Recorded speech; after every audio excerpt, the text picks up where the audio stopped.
कि मेरा जो सामने वाला बंदा हो जिसका मैं केस लड़ रही हूँ या लड़ रहा हूँ, हम लोगों को भी देखना चाहिए कि इनके सितारे मैच होना चाहिए हमसे। आपके लिए उस मुवक्किल के लिए उतनी ही कम मेहनत करनी पड़ेगी यदि आपने उसकी जन्म पत्री में देख लिया कि अगर आपको जन्म पत्री रीड करनी आती है, मैं आपको उसके पीछे एक छोटा सी बताता हूँ। यदि उसके सितारे ऐसे वाले चल रहे हैं कि उसकी कुंडली के अंदर जेल के योग है, हाँ। तो आप कितनी भी मेहनत कर लें, कोई ना कोई पॉइंट आपके अगेंस्ट में जाएगा, उसके अगेंस्ट में जाएगा, जेल जाना होगा। यदि आपने देख लिया कि इसकी कुंडली में बेचारा फंसा है, थोड़े टाइम के लिए मुसीबत आई है, तो आप फ्रीली जब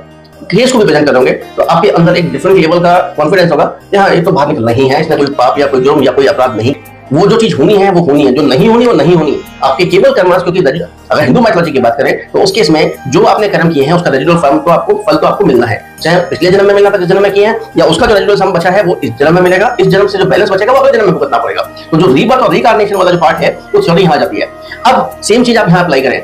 यदि उसने पाप नहीं किए हैं और छोटे समय के टाइम पे सितारों के योग बने, मे भी श्रापित दोष बन गया, मे भी विष योग बन गया, मे भी पिशाच दोष बन गया, प्रेत दोष बन गया, मे भी कालसर्प दोष आ गया, जिसके अंदर 12 तरीके के हैं। उसमें से एक कोर्ट कचहरी वकालत वाला पार्ट का भी है, और राहु की महादशा चल रही है, गुरु की अंतर्दशा चल रही है उसमें, या फिर गुरु की महादशा में राहु की अंतर्दशा है, उनमें राहु की पोजीशन जो है, प्लेसमेंट ऑफ स्टार्स जो है डिफरेंट खानों में ऐसा रखा है कि वो आपके लगन भाव में गुरु को बहुत ज्यादा नेगेटिवली इंपैक्ट कर रहा है, सूर्य को नेगेटिवली इंपैक्ट कर रहा है। उस केस में अपराध भी कर सकते हैं और अपराध को सिद्ध भी हो जाएगा और साथ में जेल भी होगी। अब ऐसे वाले व्यक्ति का आप जब केस करेंगे, जब तो केस लंबा चलता चला जाएगा,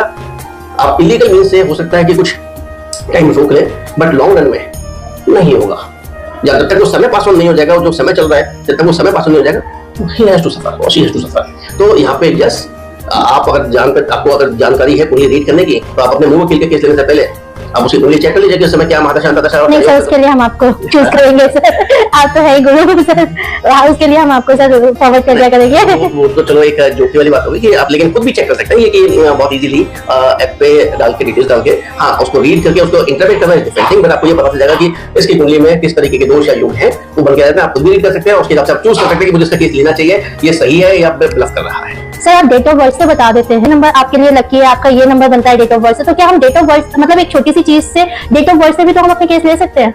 डेट ऑफ बर्थ से केवल लक नंबर डिफाइन होता है, जो कि न्यूमरोलॉजिकल पार्ट है, व्हिच इज वेस्टर्न वाला पार्ट, वेस्टर्न एस्ट्रोलॉजी का पार्ट है। बट जो हमारी वैदिक और हिंदू मैथोलॉजी है और जो हमारी हिंदू साइंसेज है, एस्ट्रोलॉजी साइंस है, उस केस के अंदर आपके पास date of birth, time of birth और प्लेस ऑफ बर्थ होना इंपॉर्टेंट है, क्योंकि ये चंद्रमा की गति के ऊपर नियति होती है, जिसका 2-2.5 दिन के अंदर मूवमेंट होता है, पर 2.5 दिन के अंदर मूवमेंट होता है। और सन वाले साइड पे केवल उसमें टाइम नहीं होता, तो उस केस में आप जन्मपति बनाने में दिक्कत होती है, और जन्मपति नहीं मिलेगी तो आपको ये नहीं पता चलेगा कि किस भाव में कौन कौन से प्लैनेट क्या बैठे हुए हैं, किसके साथ में दोष या योग बना रहे हैं। उससे केवल आपको एक ही पॉइंट आता है, लक नंबर और डेस्टिनी नंबर और कलर का कॉम्बिनेशन, उससे आप केवल उतना ही चेक कर सकते हैं। सर कलर कॉम्बिनेशन से एक चीज बहुत अच्छे से याद आई, हम लोग का तो कलर यही होता है पहनने का।